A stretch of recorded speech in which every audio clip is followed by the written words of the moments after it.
Hello everyone, welcome back to आंसरकारी। आज हम डिस्कस करेंगे important articles related to exam.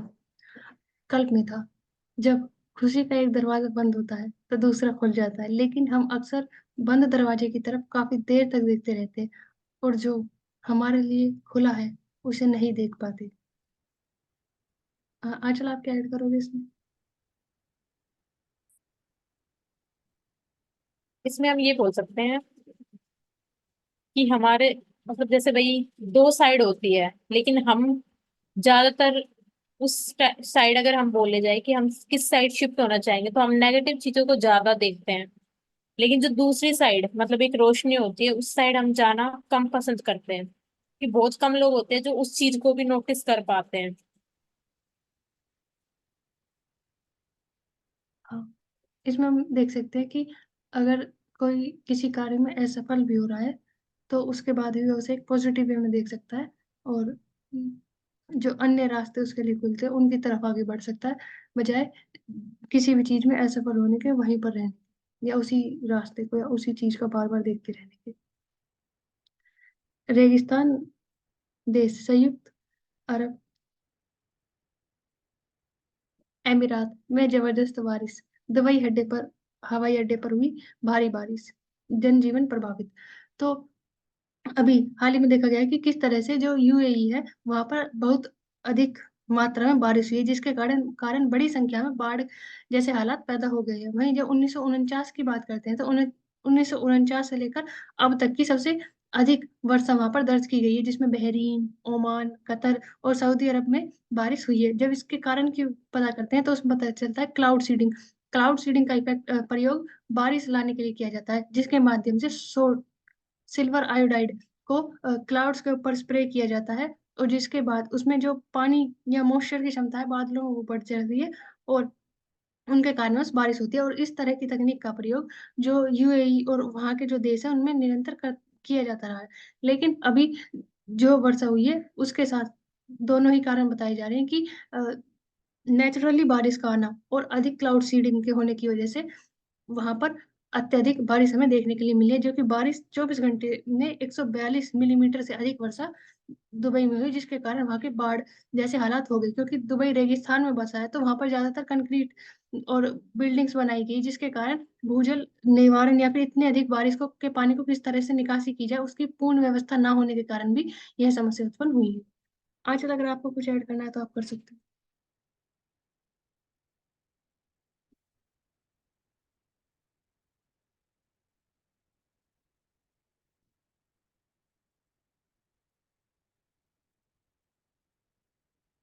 आंचल, आप म्यूट करो।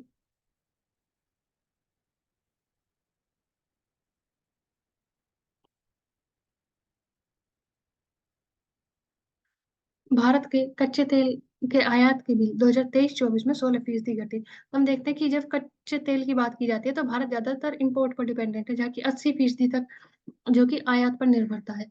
लेकिन हाल ही में देखा गया है कि आयात में 16% गिरावट आई है, जिसमें जिसका कारण है कि जो अंतर्राष्ट्रीय तेल बाजार है उसमें जो दाम की कीमत है वो घटी है। लेकिन जब हम निर्भरता की बात करते हैं तो निर्भरता 80% से बढ़कर 87.7% हो गई है, जिनको कम करने की आवश्यकता है। क्योंकि इतनी अधिक आयात की निर्भरता जो आत्मनिर्भर भारत का लक्ष्य है उसके लिए कारगर नहीं है। उसके अलावा किस तरह से जब हम तीसरी सबसे बड़ी इकोनॉमी बनने की बात करते हैं तो उसके लिए जो अलग अलग रिन्यूएबल एनर्जी या अन्य सोर्सों को अपनाया जाता है तो उनको किस तरह से प्रयोग में लाया जाए ताकि जो इतनी अधिक आयात पर निर्भरता है उसको कम किया जा सके। उसके अलावा जब हम पेट्रोलियम योजना और विशेष विश्लेषण प्रकोष्ठ के आंकड़ों की बात करते हैं तो 2023-24 में 23.25 करोड़ टन कच्चे तेल का आयात किया गया था। दुनिया के तीसरे सबसे बड़े तेल आयातकों और उपभोक्ता देशों में घरेलू उत्पादक में गिरावट आई है। बल्कि जब हम आयात की बात करते हैं तो भारत ज्यादातर आयात यूएई, रशिया, ईरान, इराक जैसी कंट्रियों से करता है।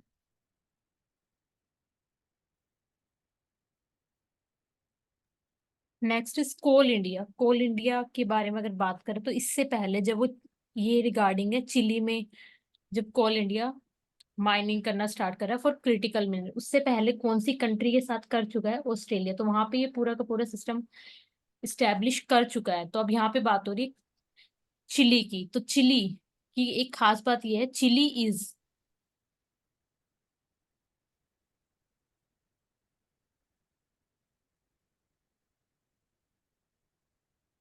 Largest supplier of copper, second largest of lithium है।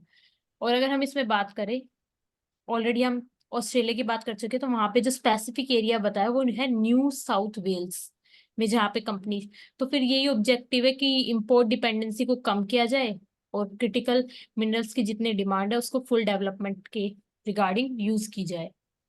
तो मोस्टली अगर देखें कौन कौन से मिनरल एक्सप्लोर करने की बात, copper, nickel, lithium in Chile. That's it, we can move forward.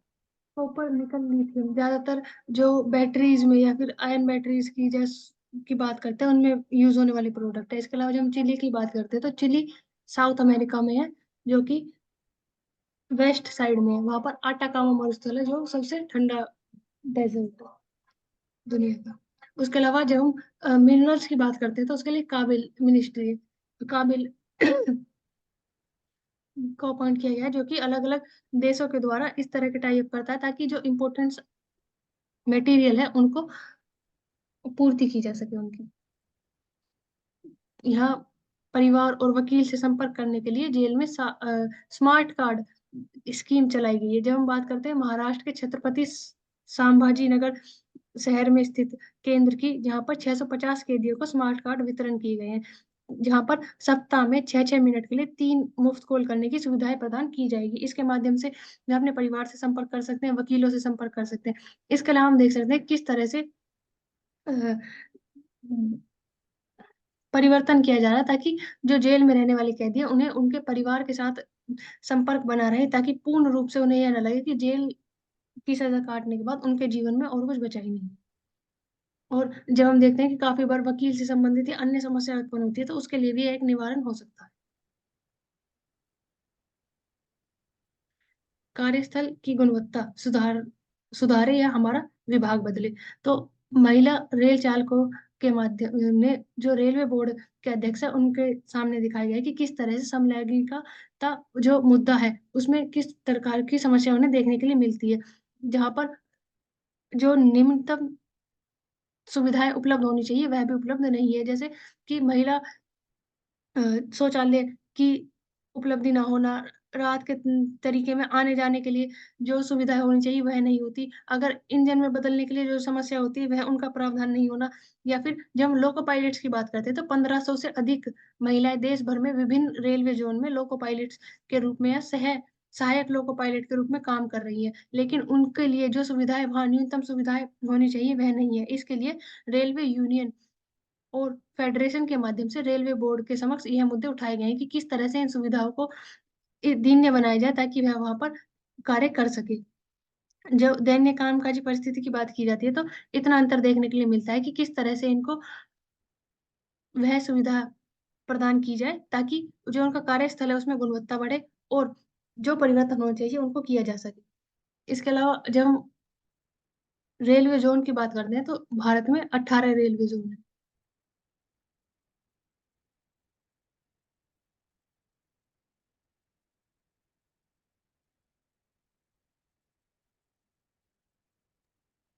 Next is India's quantum connects from 1924। तो ये क्या दिखलाता है, यानी कि क्वांटम मैकेनिक्स की या फिर क्वांटम कंप्यूटिंग की हम बात करें तो उसकी लिगेसी 1924 से स्टार्ट हो चुकी थी। और अगर उस पर्सनैलिटी का नाम बोला जाए तो क्या है, हम यहाँ पे देख सकते हैं legacy of Satyendra Nath Bose ji, who is Indian theoretical physicist renowned for his work on quantum mechanics। तो why he was in news recently, तो कुछ दिनों पहले 14 अप्रैल को वर्ल्ड क्वांटम डे सेलिब्रेट किया गया है। सो हम देख सकते हैं क्वांटम कंप्यूटिंग पे हमने ऑलरेडी डिस्कस कर चुका है, जो यूपीएससी में क्वेश्चन आया था क्यूबिट से रिगार्डिंग, वो भी हमने ऑलरेडी डिस्कस कर चुका है। तो हम यहाँ पे क्वांटम कंप्यूटिंग की देख सकते हैं क्या इसके बेनिफिट है और किस प्रिंसिपल पे ये काम करता है। तो एक क्वांटम मैकेनिक्स की प्रिंसिपल पे काम करता है और ये इंट्रिकेट प्रॉब्लम्स जो भी एक्सेलरेटेड रेट्स या फिर क्लासिकल कंप्यूटर्स में जो भी प्रॉब्लम आती है उसको डील करता है उसके रिगार्डिंग। और अगर इंडिया की पोजीशन देखी जाए नेशनल क्वांटम मिशन के दौरान, अगर बाकी कम तो 7th नंबर पे है। अगर उससे पहले देखा जाए फुल सिक्वेंसली, तो पहली कंट्री है US, then Austria, then Finland, then France, then Canada, then China, then India आती है for the development of quantum technologies. तो यहाँ पे इसके रिगार्डिंग इस पूरे मिशन में 4 सब थीम्स है। कौन से वो 4 सब थीम्स है? First is quantum technology, then quantum computing, then quantum communication, then quantum sensors and metrology, and quantum materials and devices. तो हम यहाँ पे देख सकते हैं कि कितने वाइडर स्केल पे सिर्फ एक क्वांटम मैकेनिक्स काम करती है। और अगर इसमें देखा जाए 2023-24 के बजट में, जो कि 2030 से 31 तक ये चलेगा मिशन, उसमें कितना एलोकेशन हुआ है बजट के अंदर? तो 6000 करोड़ का एलोकेशन हुआ है। सो यहाँ पे ये है कि एक वाइब्रेंट इकोसिस्टम क्रिएट करने की बात की जा रही है। दिव्या, आप ऐड कर सकते हो।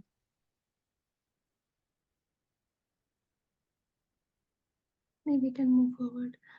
भारत में बेमिसाल विरासत से दुनिया स्तंभित। तो जब हम बात करते हैं 18 अप्रैल की, तो 18 अप्रैल को विश्व विरासत दिवस मनाया जाता है, जो कि यूनेस्को के द्वारा कि असाधारण मूल्यों, जो कि सांस्कृतिक, धर्म, ऐतिहासिक या प्राकृतिक स्थल के रूप में जितने भी अलग अलग देशों में स्थल बने हुए हैं, उनको अंतर्राष्ट्रीय तौर पर सराहा जाता है। उनके इतिहास को बढ़ावा देने के लिए उन्हें ऐड किया जाता है। जब हम पहले विश्व धरोहर दिवस की बात करते हैं, तो ट्यूनेशिया में मनाया गया था, जिसकी शुरुआत 1982 में international council of museum monuments and sites ने की थी। इसके बाद 1983 में यूनेस्को को मंजूरी मिल गई थी, जिसके बाद हर साल अलग अलग थीम के तौर पर इसको मनाया जाता रहा है। और यह दुनिया भर में अलग अलग धरोहर को संरक्षित करता है। जब हम 2024 की थीम की बात करते हैं, तो 2024 में इसकी थीम वैश्विक विरासत की रक्षा करना रखा गया है, जो कि यूनेस्को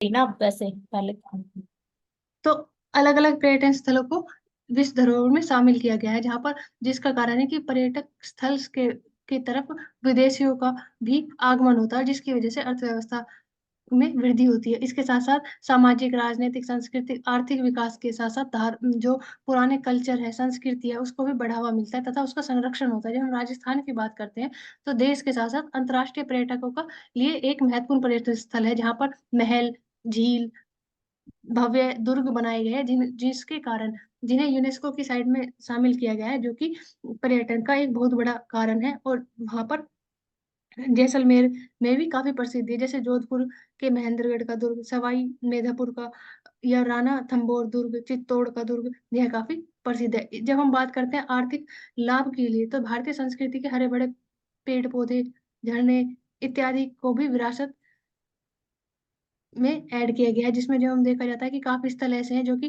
पुराने संस्कृति से संबंधित है, और जो अलग अलग प्रकार की वैल्यूज हमें सिखाते हैं। आंचल, आपको कुछ ऐड करना है तो आप कर सकते हो। इसमें भी देख सकते हैं total UNESCO world heritage site 42 है। राजमार्ग का विस्तार। तो हम देखते हैं कि किस तरह से निरंतर जो सड़क परिवहन है उसको बढ़ाया जा रहा है, ताकि कनेक्ट किया जा सके। भारतमाला परियोजना के तहत देश के अंतिम छोर तक सभी चीजों को जोड़ा जा सके। 5 से 8% अधिक राज्य मार्ग का विस्तार होगा। जब हम 2023-24 की बात करते हैं, तो इस विस्तार दर को हाल ही मंदी देखी गई, जिसका कारण था कोविड, और उसके बाद अन्य उत्पन्न होने वाली समस्या या फिर मानसून के कारण या निम्न कारणों की वजह से मंदी आई थी। लेकिन जब हम बात करते हैं क्रेडिट एजेंसियों की रिपोर्ट की, जिसमें देखा गया है कि वित्तीय वर्ष में 12,500 से लेकर 13,000 किलोमीटर तक के नए राष्ट्रीय राजमार्ग बनाए जाएंगे। 2024 में 45,000 किलोमीटर से अधिक राष्ट्रीय राजमार्ग की स्वीकृति मिली है, ताकि इंफ्रास्ट्रक्चर को बढ़ाया जा सके, कनेक्टिविटी को बढ़ाया जा सके। इसके साथ साथ जो हम बात करते हैं कि वस्तु को एक स्थान से दूसरे स्थान पर ले जाने के खर्च की उसको कम किया जा सके। हाल ही में 14% से घटकर यह 8 या 9% रह गया है।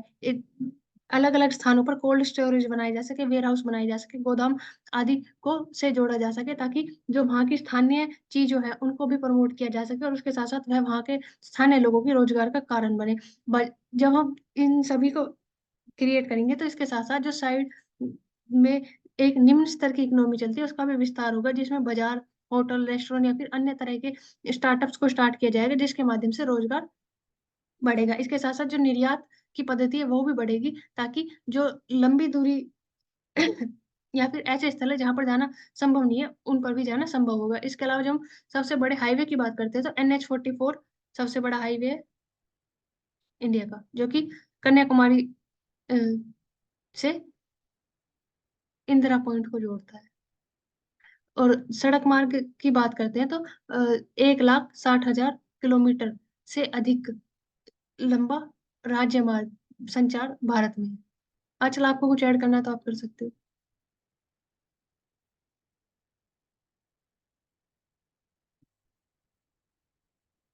भारत में साइबर अपराध का बढ़ता दायरा तो देखने के लिए मिलता है कि किस तरह से अलग अलग ऐप के माध्यम से अ, लोगों के साथ ठगी की जा रही है। उसके अलावा ब्राउजिंग स्पेस के माध्यम से या फिर जो अलग अलग प्रकार के हैक है या फिर लिंक के माध्यम से या मेलवेयर के माध्यम से या फिशिंग की तरह से इस तरह के कार्य किए जा रहे हैं। जब हम फिशिंग की बात करते हैं तो किसी भी बड़ी कंपनी का नाम देकर किसी यूजर को कंपनी की वेबसाइट की फेक वेबसाइट बनाकर उसके असली जैसा स्वरूप बनाकर उसे मिलते जुलते लुभावने मेल करके उस यूजर को वहां से उसके साथ धोखाधड़ी की जाती है। तो इस प्रकार के लिंकों को भेजकर कंप्यूटर या टैबलेट के माध्यम से नुकसान पहुंचाया जाता है। तो इस तरह की संख्या निरंतर बढ़ती जा रही है। जब हम देखते हैं गूगल पे, फोन पे, पेटीएम आदि में अपना नंबर इंटरनेट पर सहेज कर इस तरह का जाल बिछाया जाता है कि पता ही नहीं चलता, जिसे हम ब्राउजर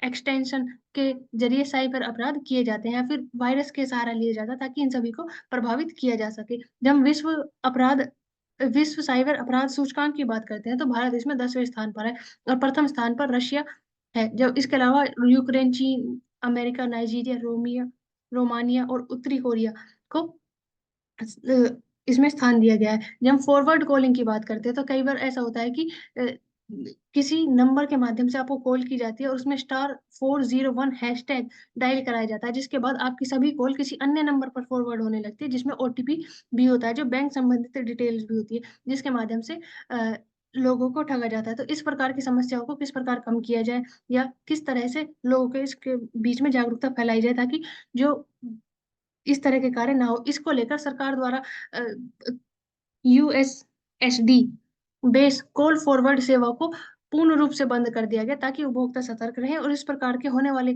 अपराधों को रोका जा सके। इसके लिए अलग कानून बनाए जा सकते हैं जिसमें किस तरह से इनको रोका जाए, क्योंकि इनको पकड़ना अत्यधिक मुश्किल है। इस वजह से इस तरह के जो अपराधी होते हैं वह उनको अपराध किए जाने के बाद उनका बचना आसान हो जाता है। जब हम ऑनलाइन लॉटरी या फिर गेमिंग या शिपिंग जैसी फ्री डाउनलोडिंग जैसे मैसेज का उपलक्षण देखते हैं तो इसके माध्यम से बच्चों को और बूढ़ों को अधिक निशाना बनाया जाता है, ताकि इनके माध्यम से उनके बैंक अकाउंट के डिटेल्स या फिर OTP को लिया जा सके। वहीं जब हम फोन ऐप की बात करते हैं तो देखते हैं कि किस तरह से अलग अलग कंपनियों द्वारा डाटा एक कंपनी से दूसरी कंपनी को बेचा जाता है, जिसकी वजह से निजता का अधिकार खत्म होता है। इस प्रकार की समस्याएं भी हमें देखने के लिए मिलती है।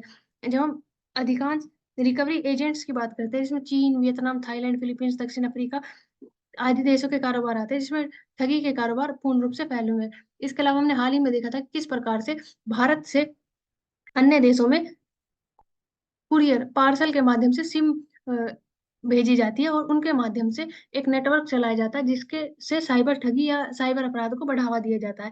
या फिर जो व्यक्ति बेरोजगार है उसको रोजगार का लुभावने अवसर बताकर उन्हें बाहर देशों में भेजा जाता है और उसके बाद उन्हें साइबर अपराध में शामिल कर लिया जाता है, क्योंकि उनके पास कोई और रास्ता नहीं छोड़ा जाता। तो इस प्रकार के बढ़ते अपराध के दायरे को किस तरह से नियंत्रित किया जाए, यह सबसे बड़ी समस्या है। आजकल आपको कुछ ऐड करना है तो आप कर सकते हो। इसमें हम सबसे पहले तो ये बोल सकते हैं कि साइबर सिक्योरिटी की अवेयरनेस होनी चाहिए, और वो कैसे होगी, चाहे फिर किसी प्लेटफॉर्म के थ्रू हो। जैसे अगर हम नाम बात की बात करें तो cloud native application platform already exist करता है, तो इस टाइप के प्लेटफॉर्म और अवेयरनेस जनरेट करें मेनली, चाहे वो कैंपेन के थ्रू हो, चाहे वो पोस्टर के थ्रू हो, चाहे वो एड्स के थ्रू हो। तो जितनी ज्यादा अवेयरनेस बढ़ेगी तभी हम एडवर्सरीज के अगेंस्ट फास्ट एक्शन ले पाएंगे, हम ये बोल सकते हैं अभी के लिए।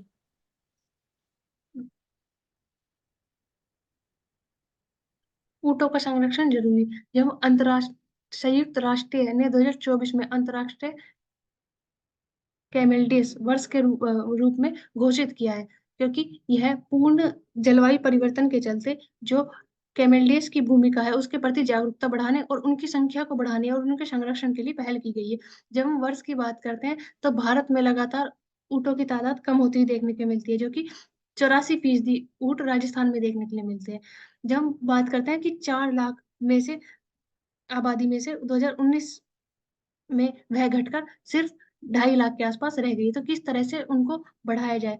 जब इनके प्रयोग की बात करते हैं तो ऊँट का खाद्य सुरक्षा, पोषण, आर्थिक विकास के साथ-साथ दुनिया भर में अलग-अलग समुदाय या फिर जातियों द्वारा प्रयोग किया जाता है, जिसका दूध, मांस, जैविक उर्वरक के रूप में बहुउद्देशीय परियोजना के लिए प्रयोग किया जाता है। जब हम ऊँट की बात करते हैं तो उनके जो कुबड़ होता है उसमें वसा, ऊर्जा लंबे समय तक स्थिर रहते हैं, जिसके कारण वह भोजन और पानी के बिना जीवित रह सकते हैं। गर्मी और ठंडे दोनों ही वातावरण में वह अपने आप को अनुकूल रख सकते हैं। दुनिया के में अधिक 90 देशों से अधिक ऊँट पाए जाते हैं। जब हम इनकी प्रजातियों की बात करते हैं तो पीठ पर 2 कुबड़ वाले ऊँट का नाम बैक्ट्रियन है। वहीं जब हम 1 कुबड़ वाले ऊँट की बात करते हैं तो ड्रोमेडरी नाम रखा गया है। इसके अलावा जब अन्य प्रजातियों की बात करते हैं उसमें लामा, अल्पाका, गुआनाको, विकुना जैसे अन्य सभी प्रजातियां आती हैं। जब हम जंगली ऊँट की बात करते हैं तो उसके लिए कैमल्स फेयर को 2008 में आईयूसीएन की क्रिटिकल प्रजाति की लाल संकटग्रस्त प्रजाति की लाल सूची में शामिल किया गया था। तो हम देख सकते हैं किस तरह से उनके जलवायु परिवर्तन के कारण और प्रयोग की कमी के कारण उनकी संख्या निरंतर घटती जा रही है, क्योंकि जो मशीनीकरण है उसके जगह उसका प्रयोग होने लगा है और सड़कों के माध्यम से या फिर अन्य जगहों पर भी उनका प्रयोग अधिक होने लगा है, जिसके कारण ऊँट की जो प्रयोग है उसमें घट गया है, जिसके कारण उनकी आबादी बहुत कम होने लगी है। इसी कारणवश जो राजस्थान सरकार ने ऊँट को अपना राज्य पशु घोषित किया है और उसके संरक्षण के लिए ठोस कानून बनाए गए हैं। आंचल, आपको कुछ ऐड करना है इसमें? और अगर हम यहाँ पे यूपीएससी के क्वेश्चन की बात करें जो ऑलरेडी आ चुका है रिगार्डिंग टू कराई कैमल की रिगार्डिंग, तो उसकी खासियत ये है जैसे कि अभी आपने बताया कि लैंड और सी, इस कराई कैमल की खासियत ये थी कि वो, और वो जो ग्रेजिंग होती है वो मेनली मैंग्रोव एरिया में पाए जाते हैं, और वो वाइल्ड नहीं पाए जाते कराई कैमल की बात अगर हम करें तो। आंचल, आप एक बार और रिपीट कर सकते हैं, आपने क्या बोला? मैंने बोला यूपीएससी में कराई कैमल स्पीसीज के रिलेटेड क्वेश्चन आया था, वो मैंग्रोव एरिया में फाइंड किया जाता है और वो 3 किलोमीटर तक सी वाटर में स्विम भी कर सकता है। ये दो उसकी यूनिक खासियत है। गहराई कमल। ओके।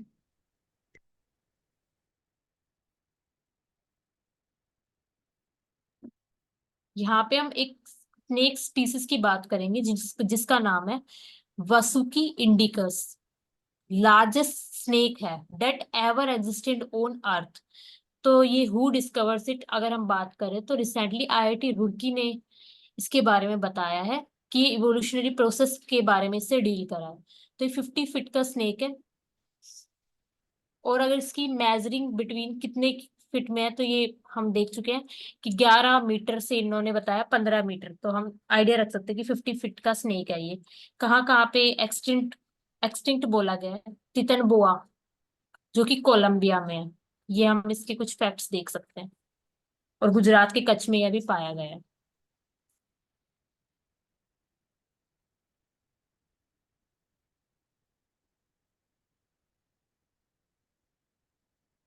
विलुप्त विशाल कंगारू की 3 नई प्रजातियां मिली है, जिसे लाखों वर्षों से विशाल जानवरों या फिर मेगाफोनास के नाम से घूम रहे हैं, जब ऑस्ट्रेलिया और न्यू गिनी में पाए जाते हैं।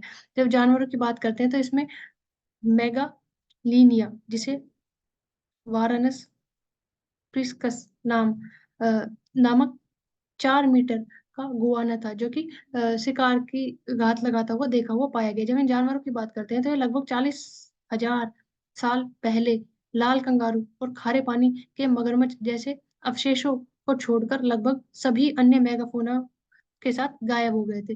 तो जो कंगारू प्रजाति काफी विशाल समूह की थी, जिसमें छोटे मुंह वाले कंगारू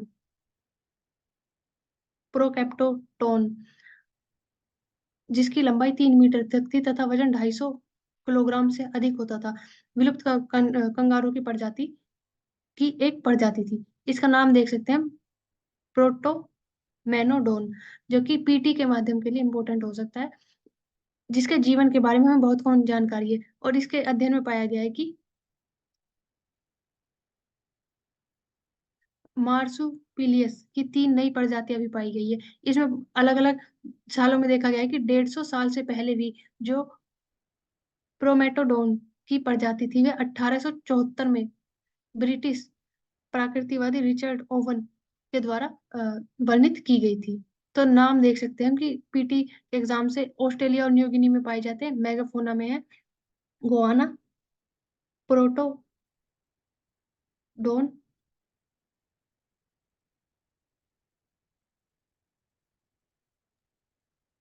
कैंगरू स्पीसीज है ना ये। हाँ, next is regarding maternal mortality ratio. So firstly हमें क्लियरली पता होना चाहिए कि व्हाट इज इट, क्या कैसे डिफाइन करते हैं। तो अगर इसके हम एग्जैक्टली बताएं तो the number of maternal deaths during a given time period पर 1 lakh live births during that time. तो अगर यहाँ पे बात करें कि क्यों ये मैटर करता है, तो ये हमें एज अ इंडिकेटर शो होता है फॉर पब्लिक हेल्थ प्रिपेयरनेस, क्योंकि हम ऐसा देख रहे हैं, स्टडी के अनुसार बताया गया है कि जो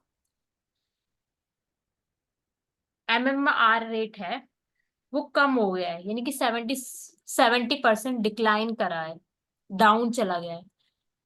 ये गवर्नमेंट के डाटा के हिसाब से है। तो मेनली ये प्रेगनेंसी वाले कंडीशन में होता है। तो हम देख सकते हैं कि पॉपुलेशन को बैलेंस रखने के लिए इस तरह, चाहे फिर वो इन्फेंट मोर्टेलिटी रेट हो या मैटरनल मोर्टेलिटी रेशो, उसको ध्यान रखने की जरूरत है। जो मैटरनल मोर्टेलिटी रेस होता है उसको किस तरह से निकाला जाता है? जैसे अगर हम इन्फेंट मोर्टेलिटी रेट की बोलते हैं तो 1,000 बच्चों के ऊपर कितने इन्फेंट्स की डेथ हुई है उनको काउंट किया जाता है। इस तरह से एमएमआर को किस तरह से इंडिकेट किया जाएगा? तो इसमें मैटरनल डेथ को देखा जाता है मैटरनल मोर्टेलिटी रेट में, वही 1 लाख लाइव बर्ड्स के ऊपर।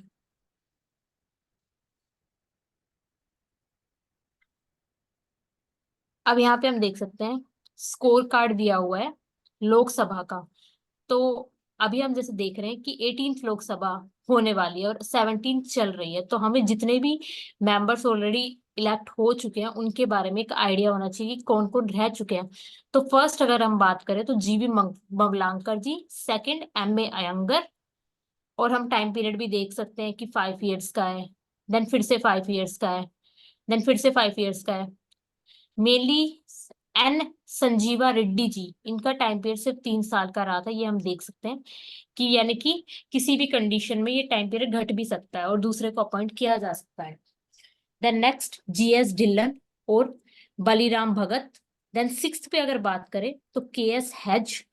सेवन्थ पे बलराम बलराम झाकर जी। तो ऑलरेडी कई पेपर में पूछा भी जा सका है, जो जा चुका है कि लोकसभा के कौन कौन से मेंबर ये इलेक्ट हो चुके हैं, इस कौन कौन सी पर्सनैलिटीज, जिसमें एक नाम बलराम झाकर जी का भी था। तो ये 2 बार इलेक्ट हुए थे, हम यहाँ पे याद रख सकते हैं। Then Ravi Ray, Divya you can scroll up. Then अगर हम 10th पे बात करें तो Shivraj V Patil. 11th PS Sangma, GMC Balayogi. Then third पे बात करें मनोहर जोशी। 14th पे Somnath Chatterjee. Then 15th Meira Kumar. Then 6th पे बात करें तो सुमित्रा महाजन। और रिसेंटली अगर हम बोले अभी किसका चल रहा है, ओम बिरला जी का। देन अभी इलेक्शन होने के बाद नेक्स्ट 18th लोकसभा आ जाएगी। तो और ये इंडिकेट कर रहा है कि किसी किसी का टर्म ज्यादा भी है, किसी का कम भी रहा है, लेकिन जो एग्जैक्टली पीरियड होता है वो 5 इयर्स का होता है लोकसभा के लिए। पहली महिला स्पीकर मीरा कुमारी जी थी, जो हम्म। 2009 से 2004 तक जिनका टाइम पीरियड था, जो कि 15 और लोकसभा और के अगर बाद। हम किसी रेवोल्यूशनरी की बात करें तो जीएस ढिल्लन जी भी बन चुके हैं, ये भी देख सकते हैं हम 5th नंबर पे।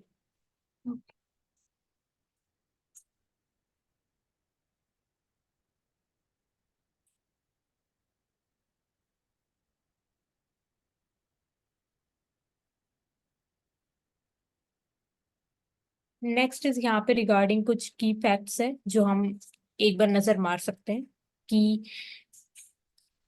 इंक की बात करते हैं कि जैसा कि आपको सभी को पता भी होगा कि जब आप वोटिंग करने जाते हो तो एक इंक का मार्क आपके नेल्स पे लगाया जाता है।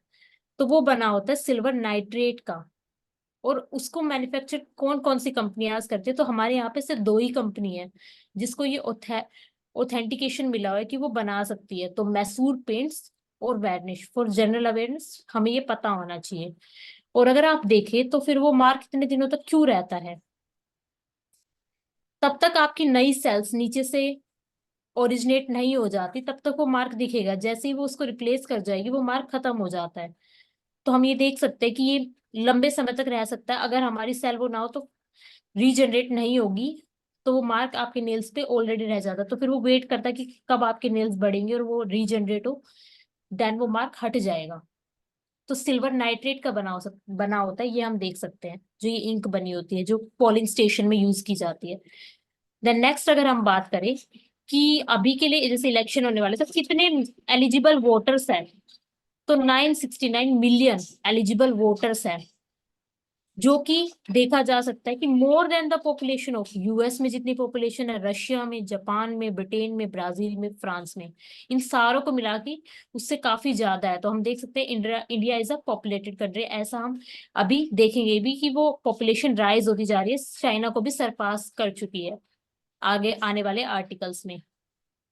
नेक्स्ट अगर हम बात करें पोलिंग स्टेशन तक पहुंचने की, जो वोटर को पहुंच, तो मैक्सिमम एरिया कितना एक्सीड कर सकता है, तो वह 1500, उससे ज्यादा 2 किलोमीटर मैक्सिमम डिस्टेंस हो जाता है वोटिंग करने जाने के लिए पोलिंग स्टेशंस में। तो हम यहाँ पे देख सकते हैं 13.4 million Indian citizens who live abroad can also vote but must register. तो कंडीशन क्या है कि आप रजिस्टर होने चाहिए एंड रिटर्न टू इंडिया, तो आप वहां बैठे बैठे वोट कर सकते हो। तो हम देख सकते हैं कि इंडिया की कितनी पॉपुलेशन अब्रोड में भी है।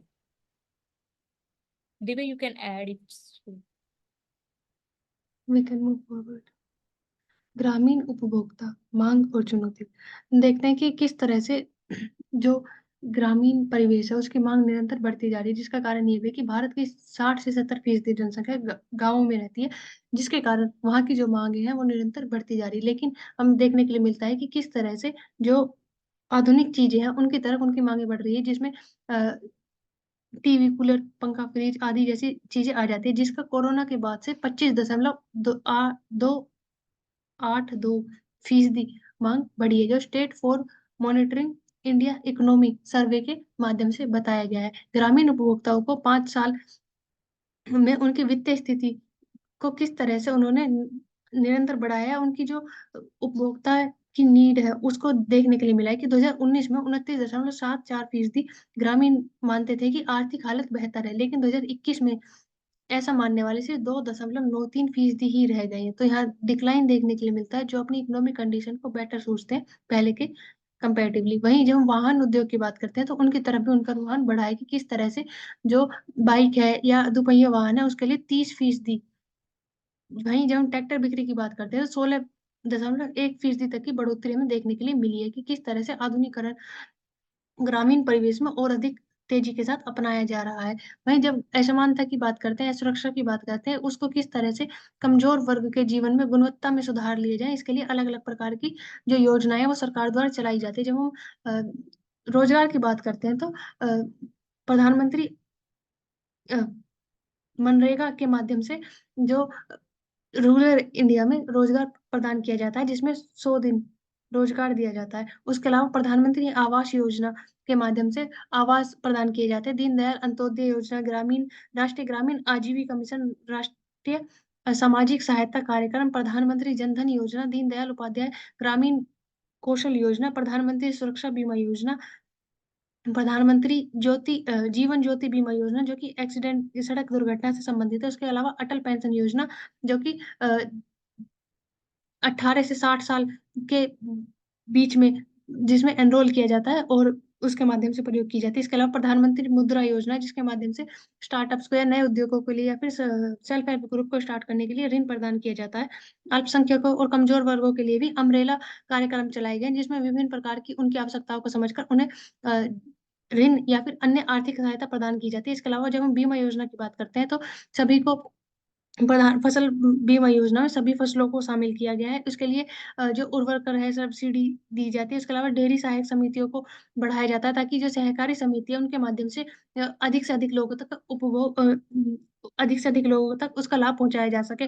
बाजारों में छूट दी जाती है, इंफ्रास्ट्रक्चर को बढ़ाया जाता है तथा जो डायरेक्ट ट्रांसफर बेनिफिट के माध्यम से इन योजनाओं का लाभ पहुंचाया जाता है। किस तरह से साल में 6,000 रुपये सम्मान निधि के माध्यम से जो किसान है उनको लाभांतरित किया जाता है। वहीं इसके लिए 53 मंत्रालय 310 योजनाओं पे कार्यरत है कि किस तरह से जो ग्रामीण जीवन है उसको सुधारा जाए। ग्रामीण को बैंक से जोड़ने के लिए आदिवासी जैसे दूर स्थल के लिए संपर्क बनाना मुश्किल है, उनसे संपर्क बनाया जा रहा है। हाल ही में हमने देखा कि कई ऐसे आदिवासी क्षेत्र हैं जो कि जहाँ पर प्रथम बार मतदान हो रहा है उन तक भी उस सुविधा को पहुंचाया गया। इसके अलावा अलग अलग कमीशन द्वारा इस तरह की स्थिति बनाई जाती है ताकि उस जगह की स्थिति को समझा जा सके और उनकी जो मांगे हैं उनकी पूर्ति की जा सके। राष्ट्रीय नमूना सर्वेक्षण सर्वे के माध्यम से अगर बुनियादी आवश्यकता को पूरा किया जाए तो ग्रामीण और शहरी आवास में न्यूनतम राशि निर्धारित करके सर्वेक्षण किया जाता है जिसके आधार पर जनसंख्या को गरीबी रेखा से ऊपर उठाने का कार्य किया जाता है। जब हम गरीबी रेखा के वर्गीकरण की बात करते हैं तो वर्तमान आंकड़ों के अनुसार 2012 से लेकर 2020 के मध्य में 7.6 करोड़ लोग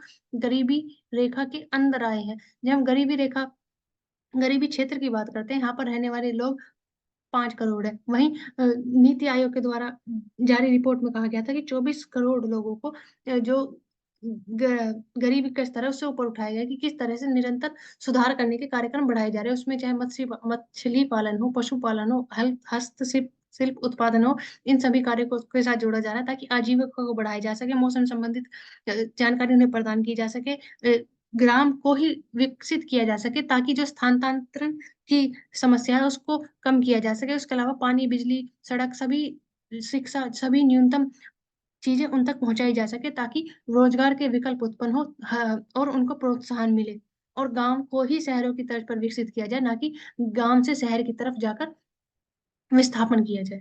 thank you. Like share subscribe to अंसरकारी।